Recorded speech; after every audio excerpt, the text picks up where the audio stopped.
Hello दोस्तों, मैं हूं कैलासर्स। आपको आपकी अपनी चैनल इनक्रेडिबल अपॉर्चुनिटी में आपका स्वागत करता हूं। दोस्तों, आज है 11 जून गुरुवार यानी कि वीकली एक्सपायरी का दिन। तो एक्सपायरी क्या होगी ये पता लगाने के लिए हमें सारे पहलू को ऑब्जर्व करना पड़ेगा। तो पहली बात हम लेंगे ग्लोबल मार्केट। ग्लोबल मार्केट में जर्मनी यानी कि डैक्स 2.77% गिरा हुआ है। यूनाइटेड किंगडम यानी कि FTSE 2.62% गिरा हुआ है। फ्रांस यानी कि कैक 2.86% गिर चुका है। यानी कि सारे ग्लोबल मार्केट लाल निशान लगाकर चल रहे हैं, यानी कि ग्लोबल मार्केट का मूड बिगड़ा हुआ है, मतलब कि मार्केट का मूड नेगेटिव है। और मेरा ऑब्जर्वेशन रहा है कि अगर ग्लोबल मार्केट का पॉजिटिव रिपोर्ट नहीं होगा तो हमारी निफ्टी की चाल भी नीचे की तरफ ही होगी। और हमारे देश में भी कोई ऐसे पॉजिटिव न्यूज़ निकलने के अभी आसार नहीं है। यानी कि कुल मिलाकर हमारी निफ्टी की एक्सपायरी नीचे की तरफ ही हो सकती है, ये मानकर हमें चलना है। हमें पता है कि जैसे जैसे मार्केट ऊपर की तरफ बढ़ता है तब कॉल की कीमतें बढ़ती है, और जैसे जैसे मार्केट नीचे की ओर फिसलता है तो पुट की कीमतें बढ़ती है। तो हमारे ऑब्जर्वेशन के हिसाब से आज हमें पुट खरीदना है, क्योंकि मार्केट नीचे की तरफ फिसलने वाला है। लेकिन हर बार की तरह पुट हो या कॉल हो, हमारा ये फंडा रहा है कि हमें इन्वेस्टमेंट तो सिर्फ 750 या उससे कम का ही करना चाहिए। तो मार्केट हमारे अगर अंदाज से अलग हो जाए तो हमें उतनी ही कीमत का रिस्क रहता है। तो हमें पुट को ऑब्जर्व करना है, और कौन सा पुट 10 रुपये या 10 रुपये से नीचे चल रहा है और मार्केट बैंड की अंदर है, वह सब देखकर पुट खरीदना है। तो कौन सा पुट खरीदना है ये तय करने के लिए हमें मार्केट का ऑब्जर्वेशन करना पड़ेगा। 9:15 पे मार्केट खुला तब निफ्टी 10,094 पर खुली थी, और 9:37 पे जब निफ्टी ने 10,112 की हाई बनाई, और 12:55 पर निफ्टी ने लो बनाई थी 9,978।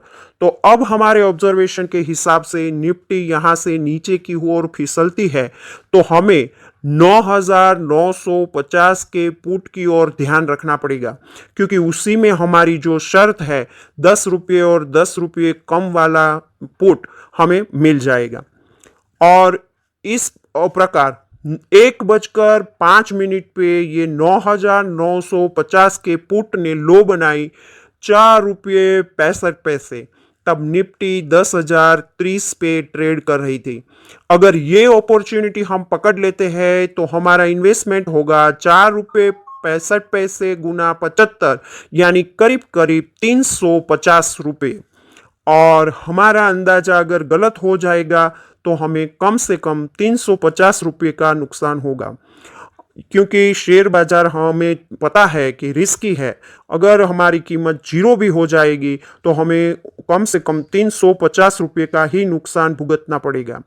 अब 3:15 हो चुके हैं, और हमारे अंदाज के हिसाब से ही मार्केट नीचे की तरफ फिसलता है, और निफ्टी ने बनाई है 9,885, और इस वक्त हमारे 9,950 के पुट की कीमत हो गई है हो 68 रुपये, यानी 68 गुना 75, 5100 रुपये। मतलब 1:05 से 3:15, यानी कि सिर्फ 130 मिनट में हमारे रुपये हो गए करीब करीब 15 गुना।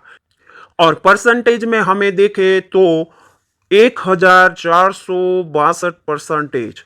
वाह, है ना हैरत अंगेज कर देने वाली ये बात। मान लो कि किसी भी वजह से आप 3:15 पे ये पुट लिया है, वो बेच नहीं पाते हैं, तो भी 3:30 तक उसकी कीमत 47 रुपये 70 पैसे रहेगी, और वो भी बढ़िया है, क्योंकि 4 रुपये 65 पैसे वाला पुट अगर 47 रुपये 70 पैसे में हम बेच देते हैं तो भी हम 10 गुना रुपया कमा सकते हैं। तो ये भी बढ़िया है दोस्तों। कम रिस्क में बढ़िया कमाई के लिए हमें हमेशा यह ऑब्जर्वेशन सही दिशा में लगाना जरूरी है। हमारे ऑब्जर्वेशन से किया हुआ सौदा 90% रिवॉर्ड दे जाता है। तो दोस्तों, इसके साथ निफ्टी के उतार चढ़ाव के ग्राफ, पुट और कॉल के उतार चढ़ाव के ग्राफ, उस दिन ग्लोबल मार्केट की स्थिति के टेबल सब आप लोगों के लिए समझने के लिए और अभ्यास करने के तौर पर रखे हैं। बस आज के लिए इतना ही। तो चलिए दोस्तों, अगले गुरुवार की वीकली एक्सपायरी का इंतजार करते हुए आपकी विदा लेते हुए फिर मिलेंगे अगले गुरुवार को। तब तक के लिए घर पे रहे, सुरक्षित रहे, कोरोना से बचे। Thank you very much for watching this video. जय हिंद।